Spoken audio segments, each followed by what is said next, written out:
आवाज आ रही है? नहीं आ रही? इनको भी जा रही है क्या आवाज? आवाज आ रही है?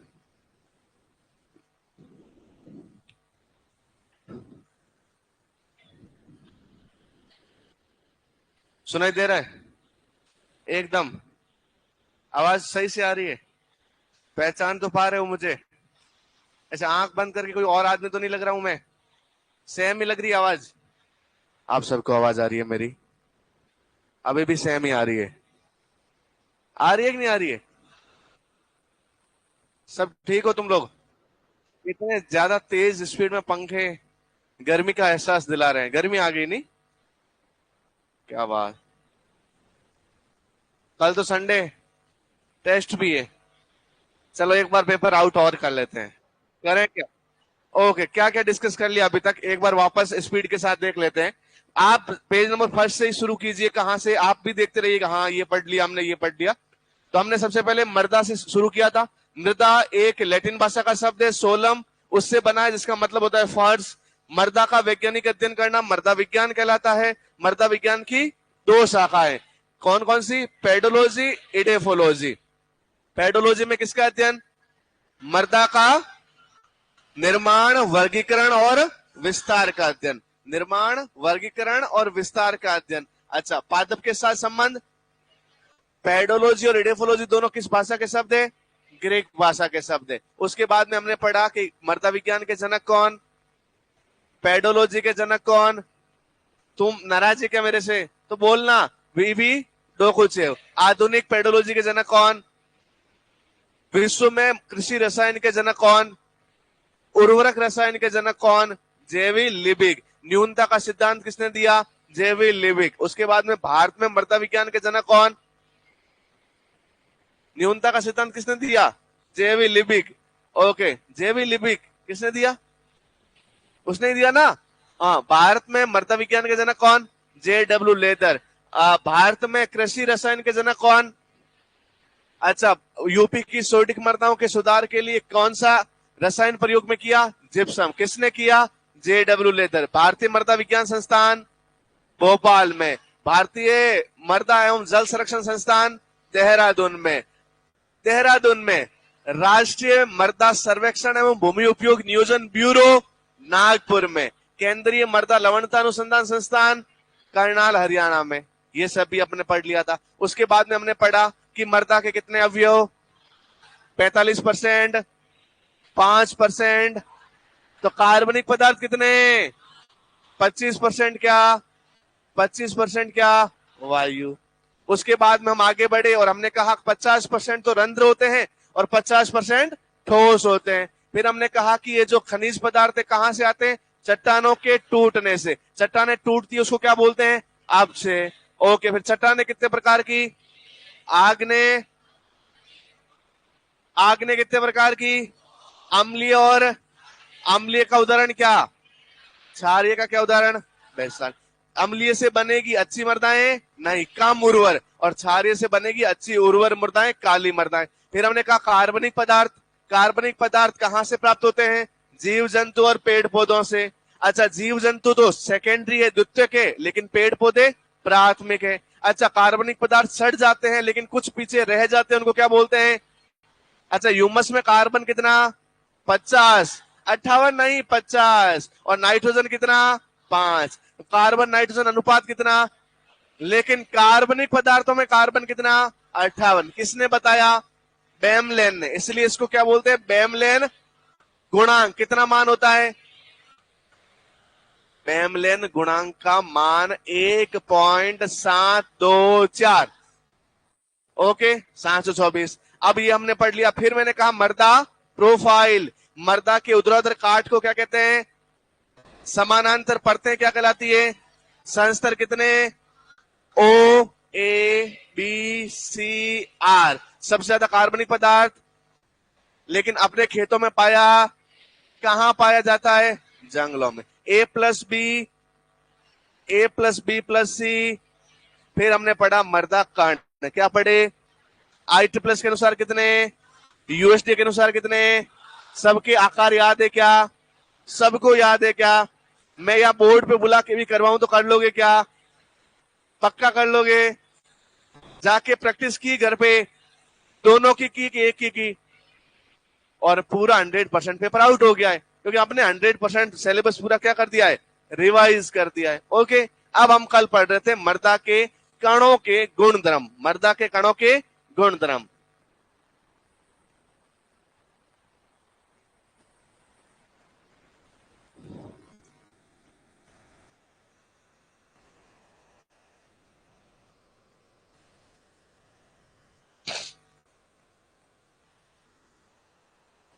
दिखाई दे रहा है क्या? मर्दा कणों के गुणधर्म, the properties of soil particles. और सबसे पहले मैंने लिखवाया था आकार, क्या लिखवाया था? और आकार में मैंने ऐसे दो कॉलम बनाए थे। एक तो मैंने कहा था गुणधर्म, आवाज नहीं करोगे? चल, ये दिख रहा है क्या कलर? नहीं दिख रहा ना?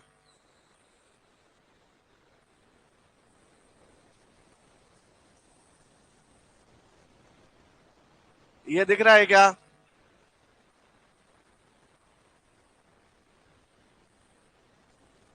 कण कौन कौन से? बालू, सेल्ट, मर्तिका। अब पहले पहले ऐसे लगते हैं कि कोई पराये हैं, अब अपने लगने लग गए। अब अच्छे लगते नहीं ये तीनों, एग्जाम तक बहुत अच्छे लगे, प्यार हो जाएगा तुम इन तीनों से, बालू से भी। अरे इन तीनों में सबसे अच्छा कौन लगता है तुम्हें? मर्तिका और बालू। अरे मैं तो अच्छा लगता ही हूं रे, बालू या सेल्ट। अच्छा तीनों में अच्छा है कौन? देखो, कोई अच्छा कोई बुरा, सबकी अपनी अपनी इंपॉर्टेंस है। ये भी अपने लिए अच्छा है, ये भी है, ये भी है। तीनों होंगे तो काम चलेगा, कोई एक होगा तो काम, तो तीनों की। अब मैं बोलूं पेन इंपॉर्टेंट है, बोर्ड इंपॉर्टेंट है? दोनों है। मैं बोलूं रूम इंपॉर्टेंट है, कोचिंग इंपॉर्टेंट है? मैं बोलूं पैसे इंपॉर्टेंट है, खाना इंपॉर्टेंट है? सारी चीजें तो इंपॉर्टेंट है। तो हमेशा हर किसी की अलग अलग इंपॉर्टेंस है, समझ रहे? तो बालू भी अच्छा, सेल्ट भी अच्छा और मर्तिका भी अच्छा। सबसे पहले आपने कौन सा गुण पढ़ा था? आकार पढ़ा था। क्या पढ़ा था? आकार। सबसे छोटे आकार का कौन है? सबसे बड़े आकार का कौन है? मध्यम आकार का कौन है? तो ये तो देखो याद रखना, बड़े आकार का है तो इसका आकार तो क्या होता है? बड़ा। इसका होता है मध्यम और इसका होता है छोटा आकार। कल लिखे थे ये तीनों, सबसे बड़ा, मध्यम, सबसे छोटा। ओके, अब दूसरे नंबर पे प्रॉपर्टी आज पढ़ते हैं। दूसरी प्रॉपर्टी जो है उसको आपको याद रखना है, वो है पृष्ठ क्षेत्रफल। क्या है? सरफेस एरिया, पृष्ठ क्षेत्रफल। लिख लीजिए पृष्ठ क्षेत्रफल, फिर मैं समझाता हूं। अच्छा, आप मैं पूछ लूं मैं कि पृष्ठ क्षेत्रफल किसका ज्यादा होगा? तो बालू वाले हाथ खड़े करो, सेल्ट वाले, मर्तिका। अरे जल्दी जल्दी। अच्छा वापस, बालू वाले हाथ खड़े करो, सेल्ट वाले, मर्तिका वाले। अच्छा, बालू और मर्तिका के सपोर्टर है, तो मतलब इन दोनों में से आंसर कुछ भी जा सकता है। बहुत सारे मानते हैं बालू, बहुत सारे मानते हैं मर्तिका। अपन यहाँ पे समझ लेते हैं, समझे? पहले तो पृष्ठ क्षेत्रफल, बहुत सारों को यही हवा नहीं लग रही कि पृष्ठ क्षेत्रफल होता क्या है। पता चल रहा है क्या पृष्ठ क्षेत्रफल क्या होता है? नहीं समझे थोड़ा सा? अरे माइंड में है समझने का कि आज मूड ही नहीं लग रहा है? अरे रूम नया देख के पागल तो नहीं हो गए हो? हम उसी कोचिंग में, मैं क्या पढ़ाता हूं आपको? पक्का नाम क्या है मेरा? बालू कौन बोला? ओके, समझे?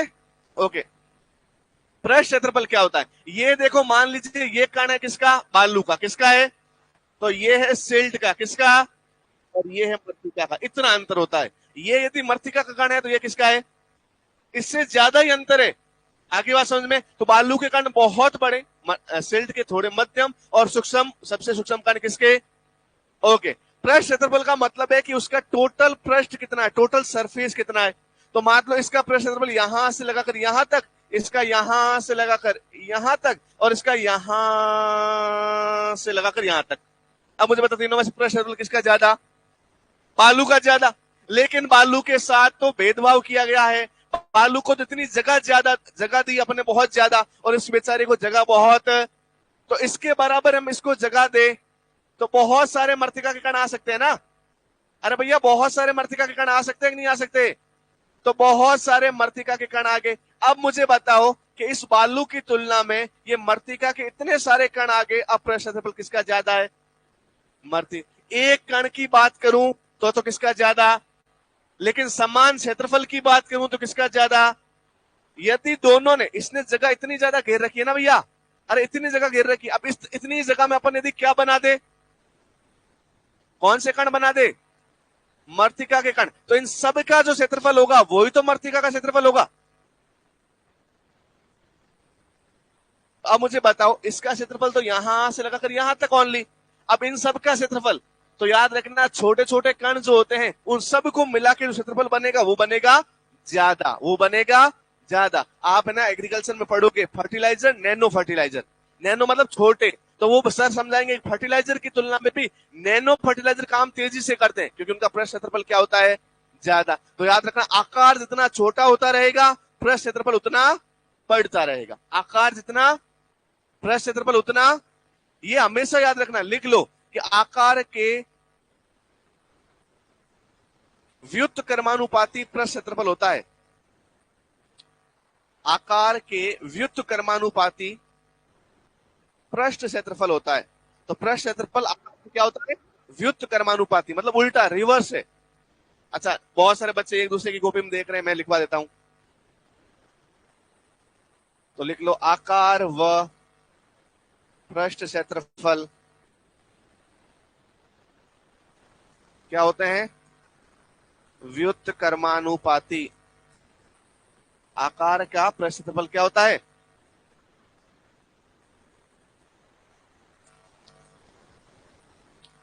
आकार और पृष्ठ क्षेत्रफल आपस में क्या होंगे? व्युत्क्रमानुपाती। अच्छा, व्युत्क्रमानुपाती क्या होता है?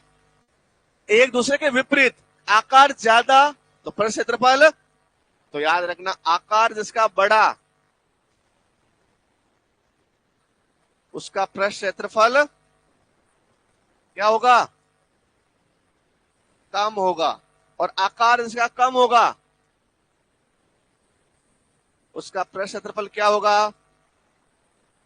अरे क्या होगा रे भाई, ये रट के जाना कोई कॉन्सेप्ट। अच्छा, किसी को डाउट हो रहा है क्या मेरे पे? फिर भी ये याद रखना है, यदि कॉन्सेप्ट नहीं भी समझ में आया तो ये वाली लाइन याद रखनी है कि पृष्ठ क्षेत्रफल जिसका आकार जिसका छोटा होगा उसका पृष्ठ क्षेत्रफल ज्यादा होगा, आकार जिसका बड़ा होगा उसका पृष्ठ क्षेत्रफल कम होगा।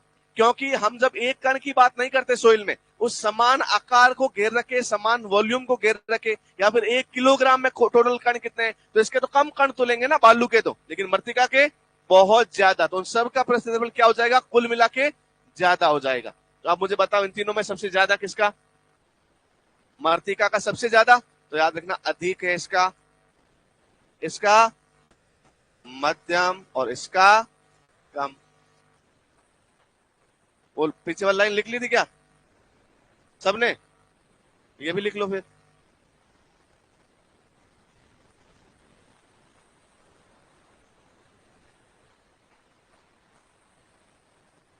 होगी मीटर स्क्वायर पर ग्राम।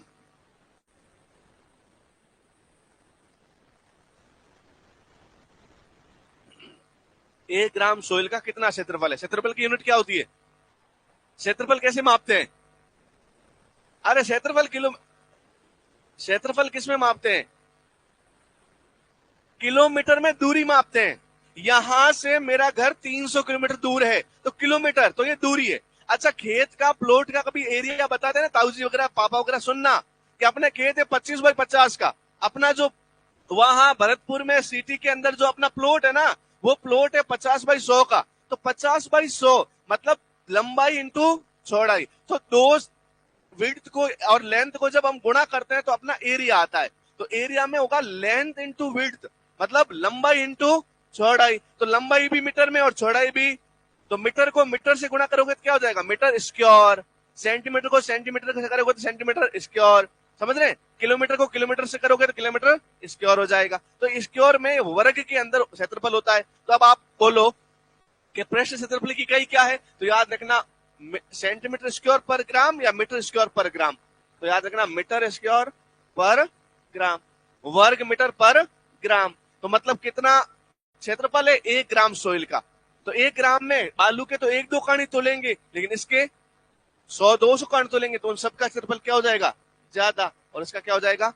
कम। लिख लिया सबने? ओके, तीसरे नंबर पे लिखो रंध्र अवकाश प्रतिशत।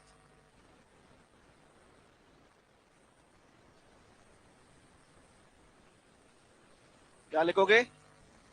रंध्र अवकाश प्रतिशत। अब और बताओ, रंध्र अवकाश किसमें ज्यादा?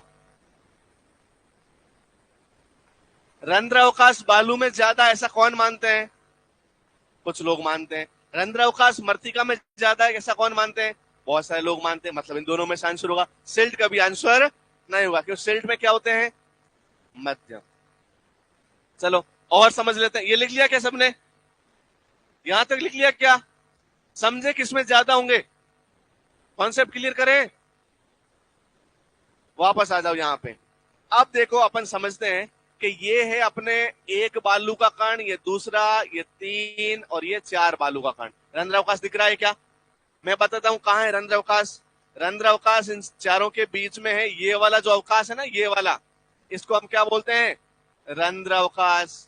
अब मैं वापस बता रहा हूं, कौन से कण? मृतिका के। किसके कण? रंध्र अवकाश दिख रहा है क्या? लेकिन है तो सही। दिख तो नहीं रहा, लेकिन है तो सही ना। मैं दिखाऊं क्या आप लोगों को? अच्छा, देखना चाहते हो क्या रंध्र अवकाश? तो अपन देखते हैं। देखो रंध्र अवकाश पहले नहीं दिख रहे थे, लेकिन अभी रंध्र अवकाश अरे दिख रहे हैं ना। ये सारे रंध्र अवकाश दिख रहे हैं। तो अब आप देखो कि जितने जगह में अपन ने मृतिका के कण बनाए, उतनी जगह में अभी तक हमने उससे ज्यादा में बालू के कण बना दिए। तो जितना आकार इसने घेरा है ना, उतना ही इसको दे। तो इसके तो कितने रंध्र अवकाश टोटल? और इसके गिनो, एक,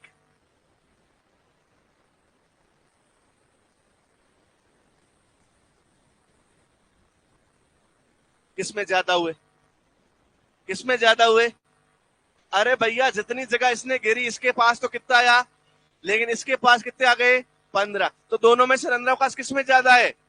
और गिन के पूरा का पूरा लाइफ टाइम, जीवन भर याद रखना कि जितने छोटे आकार के कण, उनका रंध्र अवकाश उतना ही। तो जैसे प्रेशर क्षेत्रफल बढ़ता है, वैसे रंध्र अवकाश भी। तो आप मुझे बताओ, रंध्र अवकाश किसमें ज्यादा सर्वाधिक? अरे किसमें ज्यादा? और सबसे कम किसमें? बालू। लिख लो। अब रंध्र दो प्रकार के होते हैं। रंध्र कितने प्रकार के होते हैं? एक होते हैं सूक्ष्म रंध्र, एक होते हैं वृहद रंध्र। एक होते हैं छोटे रंध्र, एक होते हैं बड़े रंध्र। मुझे बताओ, छोटे रंध्र किसमें होंगे? वापस देख लेते हैं।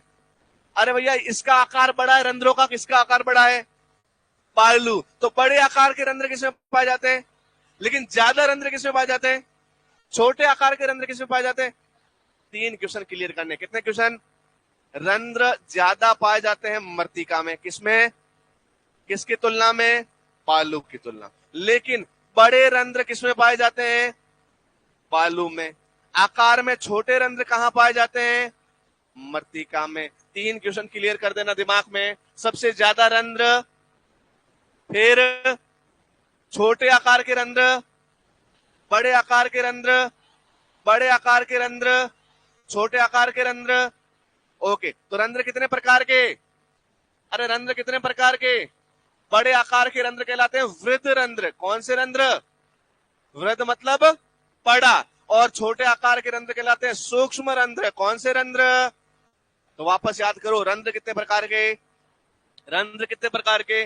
जो आकार में बड़े उनको, जो अरे बोल दे बेटा, जो आकार में छोटे वो।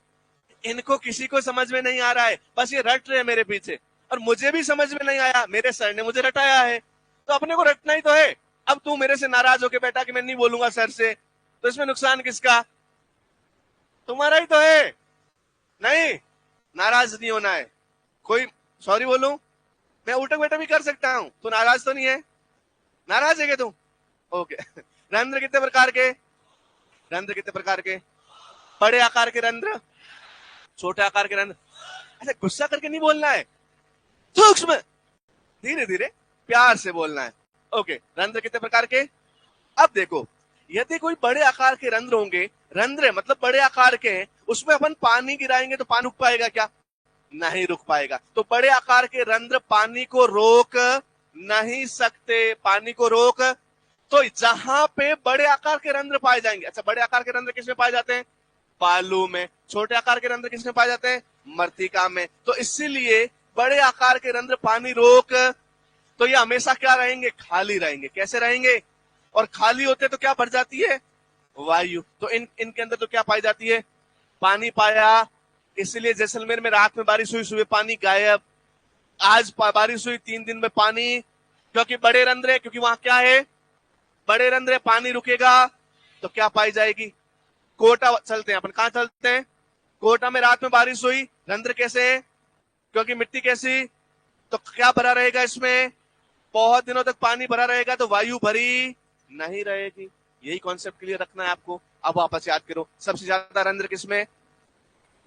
बालू। कौन बोला? सबसे ज्यादा रंध्र किसमें? बड़े आकार के रंध्र किसमें? छोटे आकार के रंध्र किसमें? बड़े आकार के रंध्र पानी को रोक, तो किसको रोकेंगे? छोटे आकार के रंध्र किससे भरे होते हैं? तो उसमें वायु रुकेगी। बस कॉन्सेप्ट क्लियर हो गए तुम्हारे सारे। ये लिख लिया आपने? ये लिख लिया क्या? आगे बढ़े, 4 नंबर की प्रॉपर्टी पढ़े। ओके, 4 नंबर में लिखो वृद्ध रंध्र। क्या लिखोगे? वृद्ध रंध्र। वृद्ध रंध्र का आकार कितना होता पता है? 0.06 मिलीमीटर से बड़ा। 0.06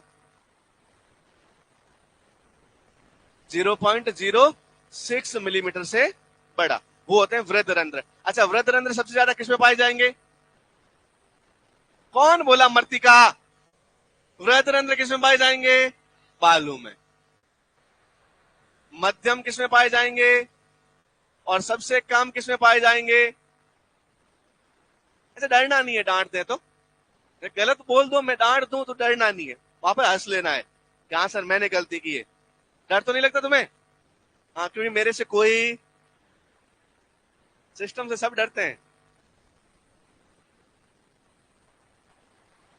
तुम्हें मेरा डर नहीं है, तुम्हें डर है कि कहीं और शिकायत ना करते सर। ओके, दूसरे नंबर पे सूक्ष्म रंध्र। कौन से रंध्र? अच्छा, सूक्ष्म रंध्र का आकार होता है 0.06 mm से कम। अच्छा, सूक्ष्म रंध्र कहां पाए जाएंगे? कहां पाए जाएंगे? सबसे अधिक, सबसे कम, मध्यम। क्या बात है, लिख लो। अब एक प्रॉपर्टी है जल धारण क्षमता। कौन सी है? जल धारण क्षमता। इंग्लिश में बोलते हैं water holding capacity. Water holding capacity, WHC, water holding capacity. अब मुझे बताओ जल धारण क्षमता किसकी ज्यादा होगी? अरे भाई, छोटे हैं रंध्र, पानी जाएगा नहीं, तो सर्वाधिक जल धारण क्षमता किसकी? मध्यम किसकी? और सबसे कम किसकी? बालू। तुम धीरे धीरे टैलेंटेड हो जाओगे। मुझे तो ऐसा डर लगता है कभी मेरे से ज्यादा जानकार नहीं बन जाओ तुम। ओके, अब एक और है, एक प्रॉपर्टी है वायु संचरण। मतलब कहां वायु तेजी से भर जाएगी, किन रंध्रों में? क्योंकि जहां पे रंध्र बढ़े वहां पे पानी तो रुकेगा नहीं, तो कौन रुकेगा? तो सबसे अधिक वायु संचरण किसका? मध्यम किसका? और सबसे कम किसका? अच्छा, गलत लिख दिया क्या? तो तुम बोल ही नहीं रहे हो यार। बोल दिया तो बहुत बढ़िया, तुम तो टैलेंटेड हो। मध्यम और सबसे अधिक किसका? बालू का। अब तुम्हें समझ में आ रहा है, मतलब तुम गलतियां निकाल सकते हो, मतलब समझदार हो गए हो।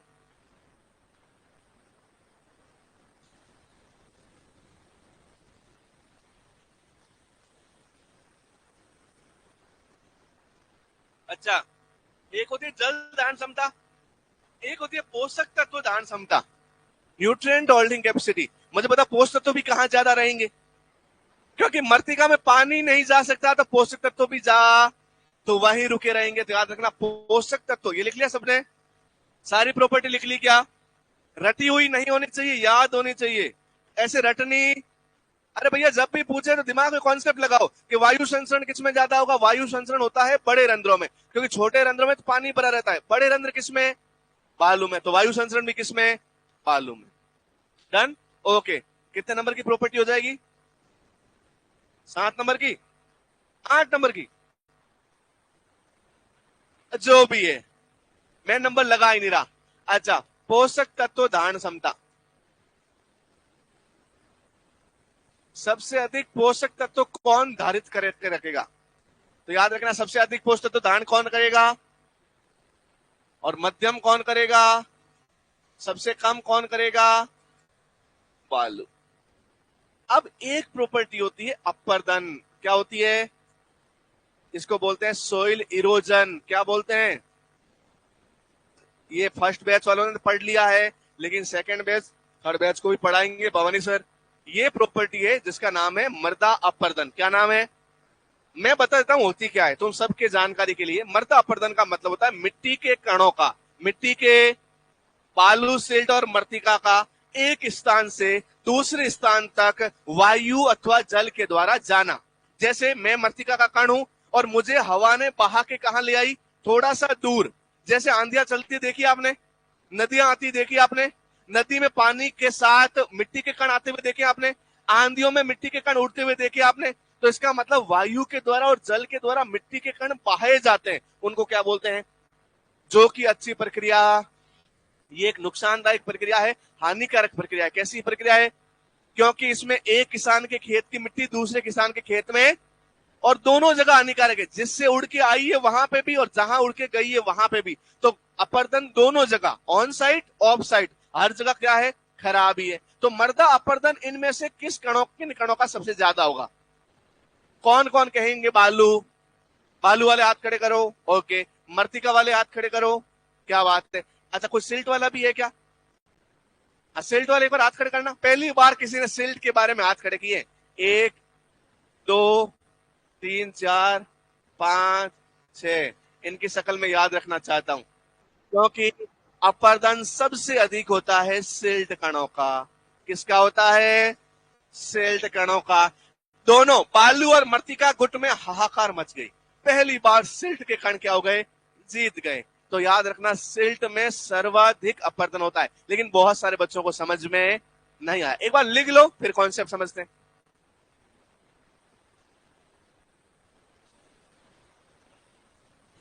लिख लिया?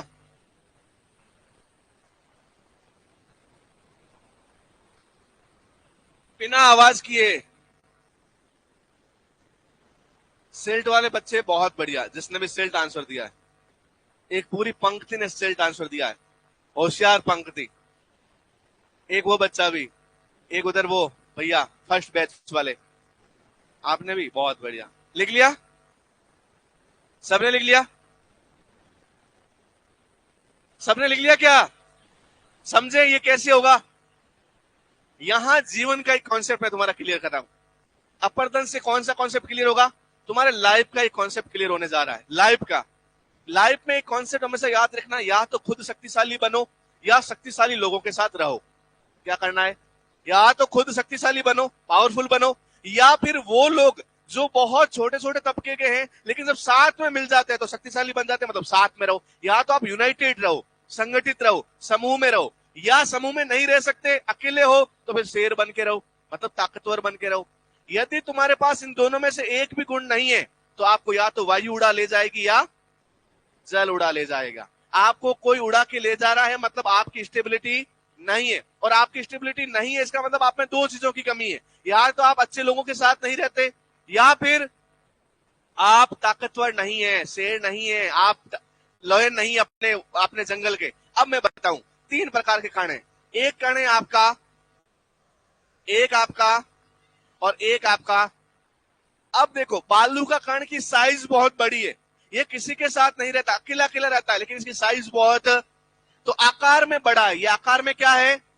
जब आकार में बड़ा है तो वायु आएगी तो ज्यादा एनर्जी चाहिए इसको उड़ाने के लिए। अरे भैया मोटा है कोई तो कौन उड़ा पाएगा?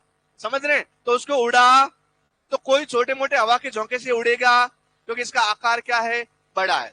छोटे आकार के हैं मृतिका, लेकिन मृतिका छोटे छोटे आकार के होने के कारण ये अपने आस पड़ोस के बहुत सारे कणों से क्या हो जाता है? जुड़ जाता है। इसको बोलते हैं आसंजन सहसंजन। क्या बोलते हैं?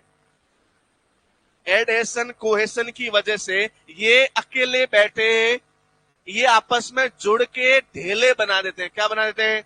और ऐसे बहुत सारे कण बन के मृतिका के जो कण हैं वो छोटे छोटे बहुत सारे जुड़ के बालू से भी बड़े हो जाते हैं।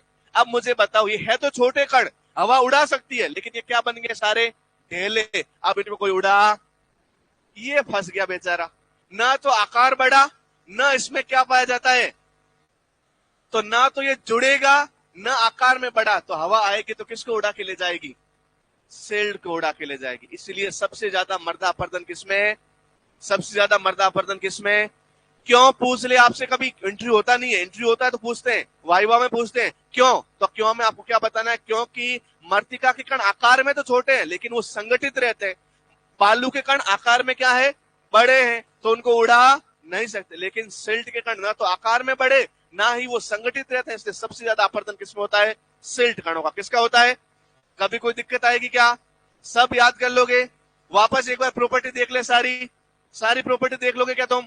ओके, जल्दी से बताओ, सबसे आकार बड़ा किसका, सबसे छोटा, पृष्ठ क्षेत्रफल सबसे ज्यादा, सबसे कम, अच्छा रंध्र का सबसे ज्यादा, सबसे ज्यादा, बड़े रंध्र सबसे ज्यादा किसमें, छोटे रंध्र सबसे ज्यादा किसमें, जल धारण क्षमता सबसे कम किसकी।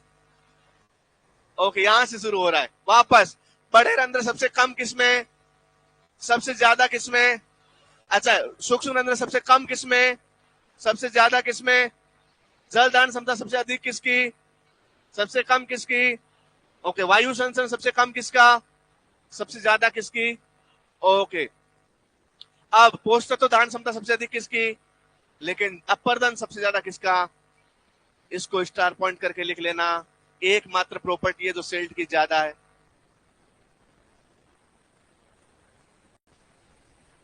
ओके, आगे बढ़े। अब एक नया टॉपिक है जो आपके पुराने पिछले ईयर के नोट्स में नहीं है, वहां से पिछली बार एक क्वेश्चन आया था। ओके, वो थोड़ा सा समझ लेते हैं, समझ ले क्या, सब चाहते हैं समझे। वो आपके नोट्स में, आप वो नोट्स में ढूंढोगे तो नहीं मिलेगा, लेकिन वहां से एक बार क्वेश्चन पूछ लिया गया है, इसलिए याद रखना। आपको कैसे पता चलेगा कि किसी दी गई मृदा में कितने बालू के कण हैं, कितने सिल्ट के कण हैं, कितने मृतिका के कण हैं, आपको कैसे पता चलेगा। आप कैसे पता लगाओगे बालू के कण कौन कौन से, सिल्ट के कौन से और मृतिका के कौन से। कोई ऊपर आ कैसे जाएंगे, ऊपर थोड़ी आते हैं, वो इतने ढलके थोड़ी है कि ऊपर आ जाएंगे, गेहूं के खोखले दाने थोड़ी है, सारे डूबेंगे। कॉन्सेप्ट तो सही है, गेहूं में डुबा देंगे, सॉरी उसमें पानी में डुबा देंगे, लेकिन ऊपर कोई नहीं आएगा, और कोई नहीं घुलेगा भी नहीं। वेरी गुड, ये वाला याद रखना है। बड़े कण जल्दी नीचे बैठेंगे, लेकिन छोटे कण धीरे धीरे नीचे बैठेंगे। तो नीचे बैठने की अवधि के साथ हम मेजर करेंगे कि सबसे जल्दी कौन से कण बैठे, और सबसे छोटे कण जो होंगे वो बहुत धीरे धीरे बैठेंगे। इस विधि को बोलते हैं, कौन सी विधि, सेडिमेंटेशन, जिसको बोलते हैं निलंबन विधि। क्या बोलते हैं, निलंबन विधि, या फिर जिसको बोलते हैं सेडिमेंटेशन। सेडिमेंट को हिंदी में क्या बोलते हैं,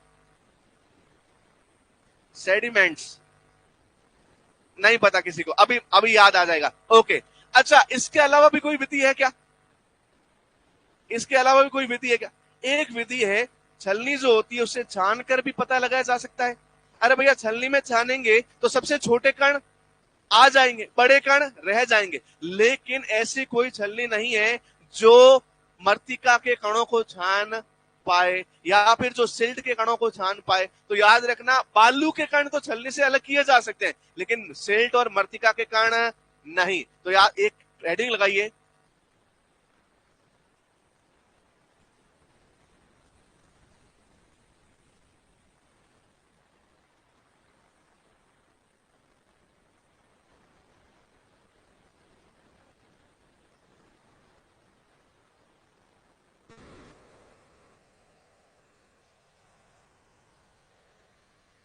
फ्रैक्शन।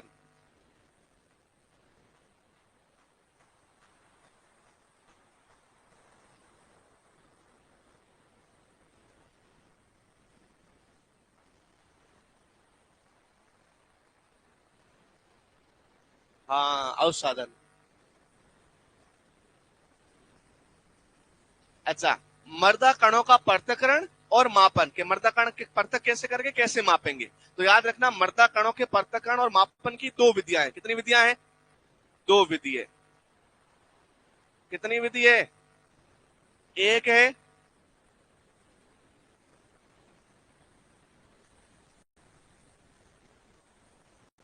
छलनी द्वारा छानकर या छानना, और दूसरी है अवसादन। कौन सी विधि है? अवसादन। ये किसके लिए यूजफुल है? याद रखना, बालू कणों के लिए। किसके लिए? बालू कणों के लिए। ये किसके लिए है? मृत्तिका और सिल्ट के लिए। याद रखना। अवसादन विधि को इंग्लिश में बोलते हैं सेडिमेंटेशन। क्या बोलते हैं? ढंग से लिख लेना स्पेलिंग, सेडिमेंटेशन। और छलनी द्वारा छानने को बोलते हैं सीविंग विधि। कौन सी विधि? Sieving method. कितनी कितनी विधियां हो गई? दो। अरे भैया, मैं आपको ये समझा रहा हूं कि कभी भी जब आप खेत में जाओगे तो मिट्टी के तीनों कण अलग अलग मिलेंगे, बालू, सिल्ट और मृत्तिका मिक्स में मिलेंगे। तो हम कैसे पता लगाएंगे कि बालू ज्यादा है कि मृत्तिका ज्यादा है कि सिल्ट ज्यादा है? तो इसको लैब में लाकर हम दो विधियों द्वारा ज्ञात करते हैं। कितनी विधियों द्वारा? ये दोनों विधियों कहां की विधियां? याद रखना, ये दोनों लैब की विधि है, प्रयोगशाला की विधि है। कहां की विधि है? प्रयोगशाला की। प्रयोगशाला में कितनी विधियां हैं? दो। पहली विधि कौन सी? अब ये किसके लिए है? दूसरी विधि अवसादन को इंग्लिश में क्या बोलते हैं? ये किसके लिए? मृत्तिका और, लिख ले एक बार। अब क्वेश्चन आएगा कि मृदा कणों के पृथक्करण और मापन की अवसादन विधि किस नियम पर आधारित है? ये एक नियम है, इस नियम पर आधारित है। इस नियम को बोलते हैं स्टोक का नियम। इसका नियम? स्टोक का नियम, the law of Stoke, Stokes law. ये नाम याद करके जाना एग्जाम में। मृदा कणों के वर्गीकरण, पृथक्करण और मापन की अवसादन विधि, या मृदा कणों को मापने की अवसादन विधि, या मृदा कणों का मापना एक नियम पर आधारित है। उस नियम का नाम क्या है? स्टोक का नियम। किसका नियम? स्टोक नहीं, Stoke, the law of Stoke, Stokes law. ये आया था आपका सुपरवाइजर 2023 में।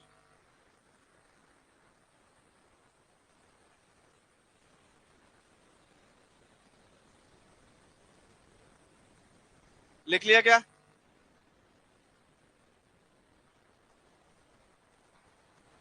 ये क्या कहता है नियम?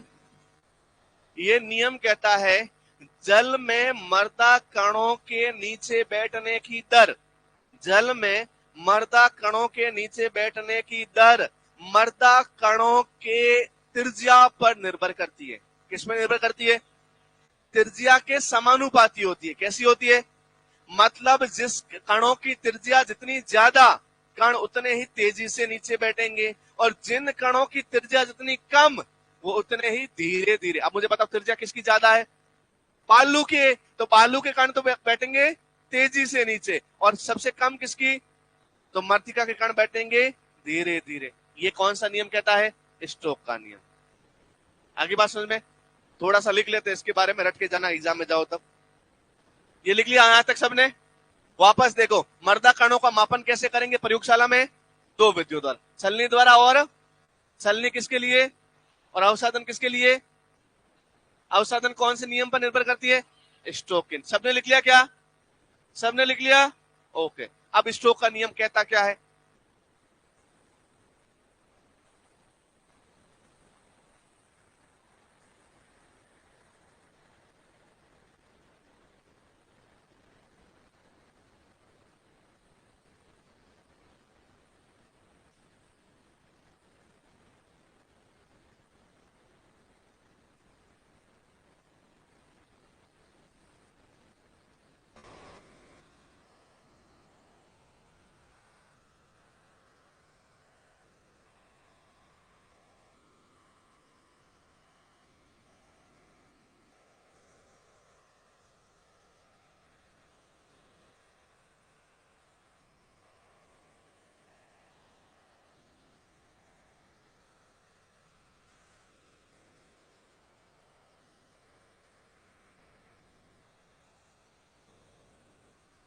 ये नियम है। क्या है? मृदा कणों के जल में नीचे बैठने की दर, the velocity of settling in water of soil solid मर्दा कणों के त्रिज्या के वर्ग, त्रिज्या का वर्ग मतलब आर स्क्वायर के समानुपाती होती है। शॉर्ट में लिखे तो उसने शॉर्ट में लिख के ऐसे बताया कि v velocity is directly proportional to the R square. Velocity नीचे बैठने की जो दर है वो आर के स्क्वायर, आर क्या है त्रिज्या, स्क्वायर क्या है, जैसे आर है मतलब 4, तो त्रिज्या का स्क्वायर क्या हो जाएगा 16, मतलब वेलोसिटी 16 गुना ज्यादा होगी। अब कोई बंदा है, कोई कण है, इसकी त्रिज्या है 1, एक है 2 और एक ही है 4, तो याद रखना वेलोसिटी इनकी जो होगी ना, इसकी तो होगी 1 बराबर, इसकी होगी 4 और इसकी होगी, मतलब इस कण की तुलना में इस कण की जो वेलोसिटी होगी वो कितने गुना ज्यादा होगी 16 गुना ज्यादा होगी। तो मतलब आकार जितना बड़ा वेलोसिटी उतनी, तो अब ये तो है बालू के कारण तो 16 गुना स्पीड से बैठेंगे और ये 1 गुना स्पीड। अरे भैया मैं आपको बता रहा हूं, अब ये बोलते एक बच्चा बोला अवसादन होता क्या है, तो समझना, ये मैंने एक बोतल ली, इसमें पानी भर दिया, यहां तक पानी भर के मैंने इसमें डाला पूरे के पूरे सोइल के कण, बालू के भी थे, सिल्ट के भी थे, मृतिका के भी थे, तो अब बालू के कण तो आकार में बड़े हैं, आकार में बड़े हैं, बहुत से ले लो तुम लोग, आकार में क्या है बड़े, तो आकार में बड़े हैं, तो आकार में बड़े मतलब उनकी त्रिज्या बड़ी, त्रिज्या बड़ी, त्रिज्या बड़ी तो उसकी वेलोसिटी भी क्या होगी, तो वो 1 सेकेंड में कहां जाएंगे नीचे। अरे भैया वेलोसिटी क्या होती है, स्पीड क्या होती है कि दूरी बट्टा समय, एक दूरी कितने समय में आपकी मापी गई, तो याद रखना बहुत तेजी से नीचे आ जाएंगे। मर्द शील्ड के कण उससे छोटे तो त्रिज्या कम तो स्पीड भी कम, तो वो 1 सेकेंड में यहां तक ही आएंगे। और मृतिका कण को तो पता ही नहीं चलेगा कि क्या जाना है, वो तो नींद भी नहीं खुलेगी क्योंकि वो आकार में बहुत, तो वो यहां से चलना शुरू भी नहीं करेंगे। तो समझो बालू के कण जब यहां पहुंच जाएंगे, सिल्ट के यहां पहुंचेंगे और मृतिका के यहीं रहेंगे, इसको ही बोलते हैं अवसादन। क्या बोलते हैं, सेडिमेंटेशन। किस नियम पर आधारित है, स्टोक का। और स्टोक का नियम क्या कहता है कि बैठने की जो दर है, वेलोसिटी है, वो उसके त्रिज्या पर निर्भर करती है और त्रिज्या के स्क्वायर पे, स्क्वायर के समानुपाती होती है। ओके, ये कौन सा नियम है, स्टोक का नियम। किसका नियम, किसका नियम, लिख लिया सबने। नेक्स्ट हेडिंग लगाओ, मर्दा कणाकार।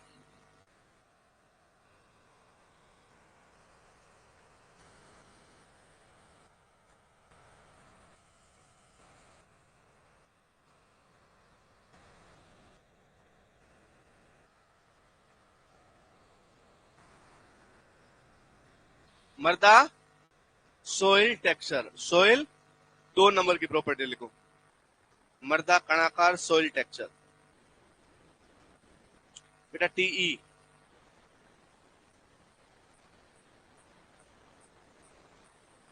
क्या क्या, एक ही है। संसार का मतलब होता है कि कितना आ जा रहा है, संसरण मतलब पर यूनिट टाइम में कितना आ जा रहा है, दोनों एक चीज है, कोई दिक्कत नहीं। वायु संचार बोलो या वायु संसरण बोलो, कोई दिक्कत नहीं। सोइल एरिएशन बोलो या सोइल एरिएशन, उसी को इंग्लिश में ऐसे ही बोलते हैं, इंग्लिश में दोनों के लिए सेम टर्म है। मर्दा कणाकार, और क्या नाम है इसके, मर्दा गठन, मर्दा, और क्या नाम है इसका, मर्दा, अरे बोलो ना, बनावट। पता नहीं किस नशे में हो तुम लोग, मर्दा बनावट। महाशिवरात्रि बीते तो 3 दिन हो गए, अभी तक नहीं जा रहा क्या तुम्हारा नशा है, भांग वांग तो नहीं पीती कि शिव जी के नाम से पी लेते हैं, नहीं, ओके। क्या पार्टी, तो मांगो पार्टी सर से, तो फिर क्यों तो फिर जिक्र क्यों करना जब तुम्हें पता है। देखो अपने को वो पॉसिबिलिटी रखनी है जहां पता नहीं है। मुझे ये नहीं पता कि ये बंदा मुझे पार्टी देगा तो मैं मांग सकता हूं, ये बोला पार्टी देंगे ही नहीं, तो जिक्र क्यों करना। मेरा बर्थडे याद है क्या तुम्हें, मत करना कि मैं भी पार्टी नहीं देता, तो क्या मतलब उन चीजों का, जो चीजें जो पार्टी देते ही नहीं है लोग, उनका बर्थडे भी याद मत रखो।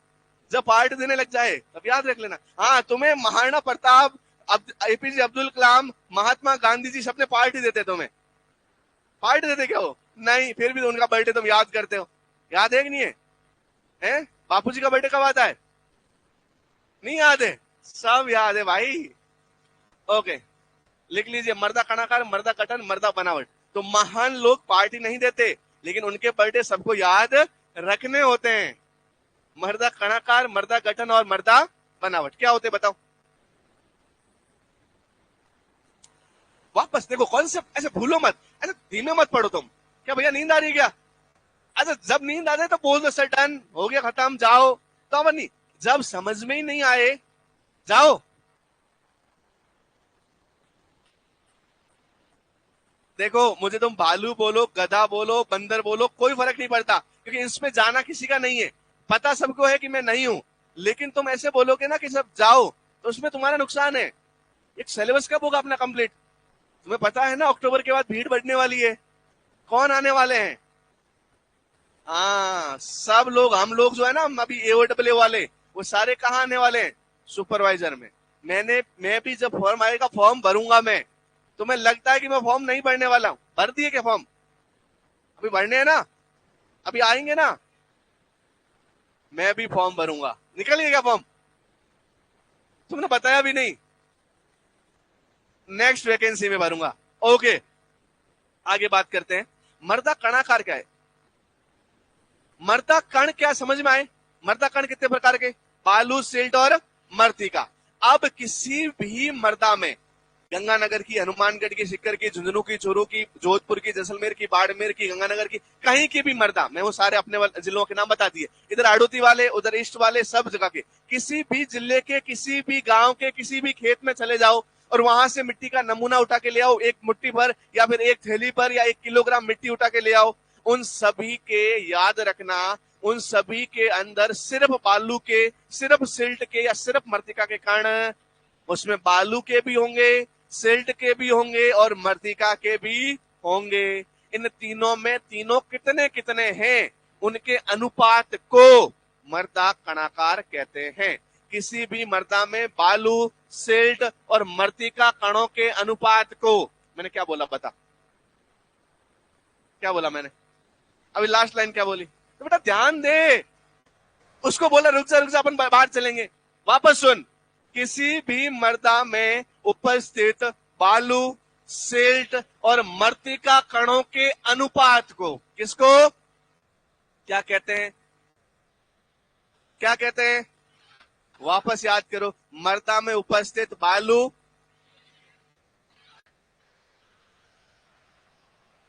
अब बता दूं, खड़ा होकर बता, शर्मा मत। अरे खड़ा, अरे क्या शर्माना, इन सबको थोड़ी आता है। तू नहीं पड़ोसी, खड़ा दो। हाँ बता।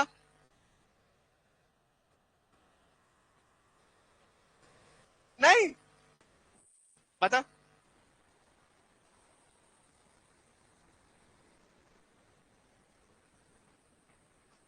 बस। अरे पागल, कौन बताएगा एकदम बढ़िया लहजे में?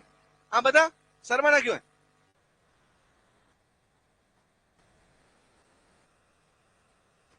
बस, 4 लाइन, 4 शब्द याद करने।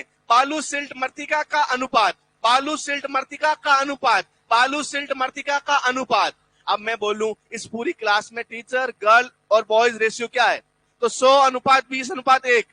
तो ऐसे ही मैं बोलूं बालू, सिल्ट और मृतिका, तो 100:20:1, मतलब 100 कण बालू के, 20 कण सिल्ट के, 1 कण मृतिका का। तो यही तो आपको समझना है कि बालू के कण कितने, सिल्ट के कण कितने और मृतिका के कण कितने। इसी को क्या बोलते हैं?